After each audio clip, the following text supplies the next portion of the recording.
अस्सलाम वालेकुम students, how are you all? I hope you all will be fine. So आज हम start करने वाले हैं ग्रेड 6 कंप्यूटर लेक्चर, क्लास 6 का कंप्यूटर का लेक्चर है ये। यूनिट नंबर 6 हम पढ़ेंगे सबसे पहले, क्योंकि ये हमारा फाइनल टर्म है। यूनिट नंबर 1, 2, 3, 4 एंड 5 हम अपने मिड टर्म में कंप्लीट कर चुके हैं। तो वो कंप्लीट करने के बाद हमारा यूनिट नंबर 6 जो आ रहा है वो आ रहा है advance power point 2007। Advance power point 2007, इसका मतलब वर्ड एडवांस से क्या चीज़ साबित हो रही है कि वर्ड एडवांस यानी अब इसके अंदर और ऊपर के फीचर्स हैं, यानी जो बेसिक था वो आप लोग प्रीवियस क्लासेस में पढ़ चुके हैं। सही है। अब आगे ग्रेड 6 की बुक है तो उसके आगे हमारे पास क्या आएगा, एडवांस चीज़ आएगी। सही। अब जो स्टूडेंट्स न्यू हैं उनके लिए थोड़ी बहुत प्रॉब्लम होगी, तो मैं स्टार्ट से बता दूंगी कि पावर पॉइंट है क्या और करते क्या। अब 2007 इसके वर्जन्स का नाम है। ग्रेड 6 के स्टूडेंट को अच्छी तरह पता है कि पावर पॉइंट माइक्रोसॉफ्ट ऑफिस के बहुत सारे वर्जन्स हैं, जिसमें से एक है 2007। 2007 से हम आगे आते हैं स्नैप रिकैप में। ओवरऑल हमारे पास डेफिनेशन जो उन्हें हम टैली कर लेते हैं। You can add and format styles in power point. कह रहे हैं कि अब आप क्या कर सकते हैं, ऐड कर सकते हैं और फॉर्मेट को स्टाइल्स कर सकते हैं किसके अंदर, पावर पॉइंट के अंदर। नेक्स्ट हमारे पास ये कि editing a slide requires moving and duplicating the text. सही है। अब आप लोग क्या कर सकते हैं, स्लाइड को एडिट कर सकते हैं और टेक्स्ट को मूव कर सकते हैं और डुप्लीकेट कर सकते हैं, यानी कॉपी भी कर सकते हैं। आगे all formats like font size, जिसके जितने भी फॉर्मेट हैं इसके कौन कौन से फॉन्ट साइज है, फॉन्ट कलर है, यानी जो टेक्स्ट है उसका साइज है, टेक्स्ट का कलर है। ETC can be copied easily using format painter. कह रहे हैं अब जो फॉर्मेट है उसे भी हम क्या आसानी से कॉपी कर सकते हैं। टेक्स्ट को कॉपी करना अलग बात है और फॉर्मेट को कॉपी करना अलग बात है। फॉर्मेट मतलब अगर मैंने टेक्स्ट लिखा है, मैंने टेक्स्ट को क्या करा हुआ है, टेक्स्ट को मैंने बोल्ड करा हुआ है,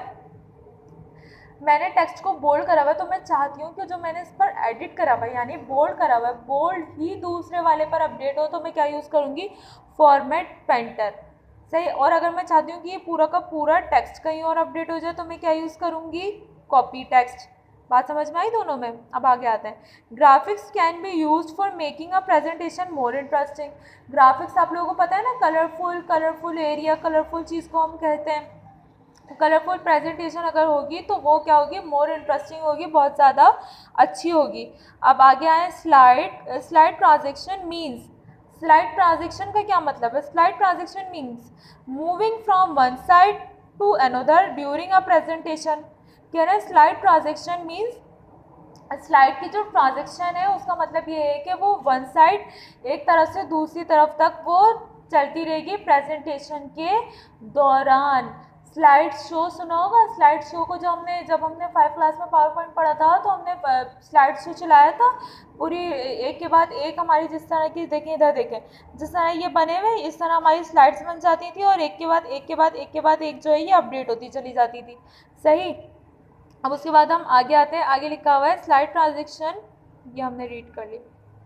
slide show runs the slide in full screen mode. अब आप क्या कर सकते हैं, इसके अंदर स्लाइड शो को क्या कर सकते हैं, फुल स्क्रीन मोड पर भी क्या कर सकते हैं, ओपन कर सकते हैं, यानी रन कर सकते हैं, चला सकते हैं। लर्निंग ऑब्जेक्टिव देख लेते हैं। यू विल लर्न अबाउट, अब आप किस चीज़ के बारे में पढ़ेंगे, creating a presentation using a template को यूज़ करते हुए एक प्रेजेंटेशन क्रिएट करते हैं। टेम्पलेट कहते हैं हम बनी बनाई जो चीज़ें होती हैं, जैसे कि यहाँ पर ये हमारे पास टेम्पलेट दिए हुए, बने बनाए डिज़ाइन हुए हुए, ये हमारे पास टेम्पलेट है, इन्हें यूज़ करते हुए मैं अपनी प्रेजेंटेशन भी क्या कर सकती हूँ, बना सकती हूँ।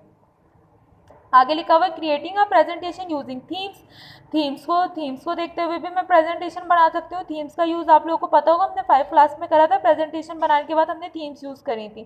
थीम्स भी कलरफुल और डिज़ाइन हुई भी हमें मौजूद होती हैं।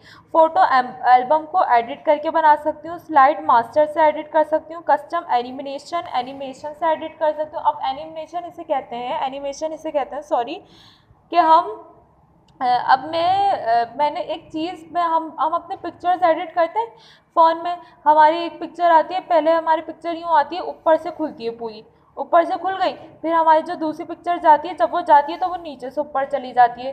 जिस तरह हम अगर कोई शो देख रहे हो तो उसका पहले उसका जो होता है मेन चीज़, वो यूँ करके यूँ खुलता है, तो फिर वो शो आ जाता है, और फिर जब बंद होता है तो वो यूँ करके यूँ बंद हो जाता है। इसे हम कहते हैं एनिमेशन। जो चेंजेस हमारे पैदा हो रहे हैं तो वो क्या है, हमारी एनिमेशन है। उसके बाद हमारे पास क्या आ रहा है, इंसर्टिंग चार्ट्स एंड टेबल्स। अब हम इसके अंदर चार्ट्स और टेबल भी इंसर्ट कर सकते हैं। क्रिएटिंग हाइपर लिंक्स भी क्रिएट कर सकते हैं। मतलब कि जब एक जगह पर मैंने लिंक्स दे दिया कि मुझे 1 स्लाइड पे जाना है तो मैं 1 पे पहुंच जाऊँ, अगर मैंने लिंक दे दिया कि मुझे 4 पे जाना है तो मैं डायरेक्टली 4 पर पहुंच जाऊँगी। सही है। रीयूजिंग स्लाइड्स को रीयूज भी कर सकते हैं। पूरी स्लाइड को कॉपी करा, कहीं और पेस्ट कर दिया और उसे रीयूज कर लिया। ओके क्लास, अब हम आगे आते हैं इंट्रोडक्शन पे। इन MS PowerPoint 2007, अब MS PowerPoint 2007 के अंदर यू कैन क्रिएट प्रेजेंटेशन। आप क्या कर सकते हैं, प्रेजेंटेशन को क्रिएट कर सकते हैं। You can create presentations using template और थीम्स। टेम्पलेट को और थीम्स को यूज़ करते हुए प्रेजेंटेशन को क्या कर सकते हैं, क्रिएट कर सकते हैं। अभी मैंने बताया album presentation, modify master slide को मॉडिफाई कर सकते हैं एक जगह से दूसरी जगह। ऐड कस्टम एनिमेशंस, और कस्टम एनिमेशंस को भी हम यूज़ कर सकते हैं। चार्ट्स, टेबल्स और हाइपरलिंक्स एंड रीयूज स्लाइड्स को भी यूज़ कर सकते हैं। वही सारी ऊपर वाली बात नीचे भी इन्होंने इंट्रोडक्शन में डिफाइन कर दी। आगे आते हैं, आगे लिखा है creating presentation using a template. अब प्रेजेंटेशन को किस तरह बनाते हैं, टेम्पलेट को यूज़ करते हुए। इन MS PowerPoint 2007, PowerPoint 2007 के अंदर टेम्पलेट इज़ अ डिज़ाइन और a pattern of a slide और ग्रुप ऑफ स्लाइड्स। क्या है, टेम्पलेट जो है एक डिज़ाइन है जो कि स्लाइड्स का एक ग्रुप है जो स्लाइड्स के अंदर मौजूद होता है। दीज टेम्पलेट्स कंटेन लेआउट्स, जो ये टेम्पलेट है वो लेआउट्स पर मुश्तमिल होता है। थीम कलर्स की थीम्स पर मुश्तमिल होता है। थीम फॉन्ट्स की थीम पर। थीम के इफेक्ट्स पर मुश्तमिल होता है। बैकग्राउंड स्टाइल्स और बैकग्राउंड के स्टाइल्स, यानी बैक पर जो स्टाइल देना है उस पर मुश्तमिल होता है। जैसे हमारी बुक का बैकग्राउंड क्या है, वाइट है, सही है, इस तरह बैक पर कुछ भी स्टाइल देना उसके लिए यूज़ होता है। एंड इवन कंटेंट, और कंटेंट के स्टाइल पे भी यूज़ हो रहा है। अब देखें सारी बातें आ गई। यहाँ पर हम देखें ये क्लियर, यहाँ पर ये थीम बनी हुई है, डिफरेंट कलर यूज़ हुए हैं। यहाँ पर इसका टेक्स्ट का कलर चेंज है। यहाँ पर एक पिक्चर इंसर्ट की हुई है और उसके नीचे का कलर सेम है, डिफरेंट है। यहाँ पर एक क्विज टाइप का डिफरेंट शो हुआ है, क्विज का कलर चेंज है, साइड डिज़ाइन है। तो इसके अंदर हमारे ये सारी चीज़ें आ गई, font colour, theme colour, font colour और इफेक्ट्स, बैकग्राउंड स्टाइल्स etc। अब हम आगे आते हैं, हमारे आगे क्या लिखा है, पेज 20 पर आ जाए अब आप लोग। आने के बाद हमारा लिखा है कस्टम टेम्पलेट्स कैन बी, हमारा लिखा है custom templates can be created, stored and used any number of times. You can also share this custom templates with other users. Some free templates are also available online for you. कह रहे हैं कि अब आप जो है custom templates यानी जो पहले से टेम्पलेट्स हैं उन्हें भी यूज़ कर सकते हैं, सही है, और उन्हें किसी भी नंबर्स और किसी भी उसके लिए हम यूज़ कर सकते हैं, यानी जितने टाइम्स हम उससे चाहें उतने टाइम्स हम उससे यूज़ कर सकते हैं। You can also share this custom, अब आप इस कस्टम टेम्पलेट्स को क्या कर सकते हैं, शेयर भी कर सकते हैं विद अदर यूजर्स, दूसरे पावर पॉइंट यूज़र के साथ। Some free templates are also available online for use. कह रहे हैं कि जो फ्री टेम्पलेट्स हैं, यानी ये जो है हमें टेम्पलेट्स ये डिज़ाइन हुए मिले फ्री हैं, हम चाहें तो मज़ीद और इंटरनेट से डाउनलोड कर सकते हैं, सही है, जिस तरह हम चाहें उस तरह कर सकते हैं। ये टेम्पलेट्स हम जितनी बार चाहें उतनी बार यूज़ कर सकते हैं। Steps to create a presentation based on a design template are. कह रहे हैं कि अब जो डिज़ाइन टेम्पलेट है वो किस पर बेस करती है उसे हम देख लेते हैं, प्रेजेंटेशन को किस तरह यूज़ करना है। Click on the office button, सबसे पहले भाई कहाँ क्लिक करना है, ऑफिस बटन पे क्लिक करना है। एंड सिलेक्ट न्यू ऑप्शन, फिर कहाँ पर जाना है, न्यू के ऑप्शन पर जाना है। From the drop down list के अंदर अब जो ड्रॉप डाउन लिस्ट ओपन है, द न्यू प्रेजेंटेशन, अब जाना कहाँ है, द न्यू प्रेजेंटेशन पे जाना है। डायलॉग बॉक्स एक ओपन होगा, सिलेक्ट इंस्टॉल टेम्पलेट्स, आपको क्या सिलेक्ट करना है, इंस्टॉल्ड टेम्पलेट, यानी इसको सिलेक्ट करना है। Option in the templates option का जो एक ऑप्शन है इंस्टॉल्ड टेम्पलेट्स, आपने इसे ओपन करना है।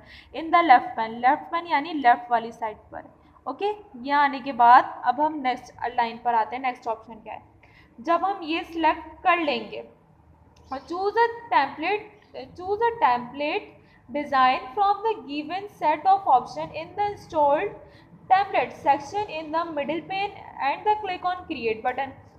कह रहे हैं अब जब आप ये चूज़ कर लेंगे, करने के बाद आपके सामने अपेयर हो जाएंगे बहुत सारे डिफरेंट टाइप्स ऑफ टेम्पलेट। इसमें से आपको जोन सा पसंद होगा उस पर क्लिक करके कहाँ पर क्लिक कर लिएगा, क्रिएट बटन पे। जब आप क्रिएट बटन पे क्लिक करेंगे तो टर्न द पेज, तो आपका जो वो टेम्पलेट होगा वो आपकी फुल स्क्रीन पर क्रिएट हो जाएगा और उसकी बारी बारी जो उसकी प्रेजेंटेशन थी वो आपके सामने शो हो जाएगी। The first slide of the blank presentation, first slide जो होती है वो एकदम ब्लैंक होती है विद द टेम्पलेट सिलेक्टेड। जो आपने टेम्पलेट सिलेक्ट करा है उसकी फर्स्ट स्लाइड क्या है, ब्लैंक है, यानी इसके अंदर अब आप अपनी मर्जी से टेक्स्ट को इन कर सकते हैं। सही। अब नीचे आते हैं, नीचे क्या लिखा हुआ है, इन द स्लाइड टैब, इस स्लाइड टैब के अंदर यू कैन स्क्रॉल अप, अब आप इसे स्क्रॉल यानी ऊपर की तरफ भी जा सकते हैं और एंड डाउन और नीचे की तरफ भी आ सकते हैं। तो to select and change the content, अब आप सिलेक्ट भी कर सकते हैं और कंटेंट को चेंज भी कर सकते हैं of the slide based of your requirement, जिस तरह आप करना चाहते हैं। फॉर एग्जांपल यहाँ पर क्विज शो लिखा हुआ है, मुझे क्विज शो नहीं चाहिए, मुझे कंप्यूटर चाहिए। मैं क्विज शो को क्या करूँगी, बैक स्पेस करके यहाँ पे कंप्यूटर लिख दूँगी तो वो भी इस तरह का डिज़ाइन हुआ हुआ है। बात समझ में आ रही है। मैंने पूरा टेम्पलेट अपनी मर्ज़ी से चूज़ कर लिया था, अपनी मर्ज़ी से डिज़ाइन कर लिया था, उसे अपनी मर्ज़ी से सिलेक्ट कर लिया था। अब मैं उसके अंदर अपनी मर्ज़ी से काम भी कर सकती हूँ। ओके क्लास, आज का लेक्चर हम यहीं पर वाइंड अप करते हैं। नेक्स्ट में हम सीखेंगे क्रिएटिंग प्रेजेंटेशन यूजिंग थीम्स, ये सब चीज़ें हम आगे सीखेंगे इंशाल्लाह। जिन स्टूडेंट्स के पास घर में कंप्यूटर मौजूद है वो इस चीज़ की प्रैक्टिस कर लिएगा, और अगर नहीं भी कर पाए तो स्कूल के अंदर अब आप लोग एक दिन के लिए आएंगे तो उसके अंदर स्कूल में आप लोग कंप्यूटर लैब में प्रैक्टिस करेंगे इस चीज़ की। ओके, आप लोगों ने इस चीज़, आपने इसको एक बार अगेन पढ़ना है और इसे रिमेंबर करना है और इसकी रीडिंग भी करनी है। सही है। ओके क्लास, अल्लाह हाफिज़।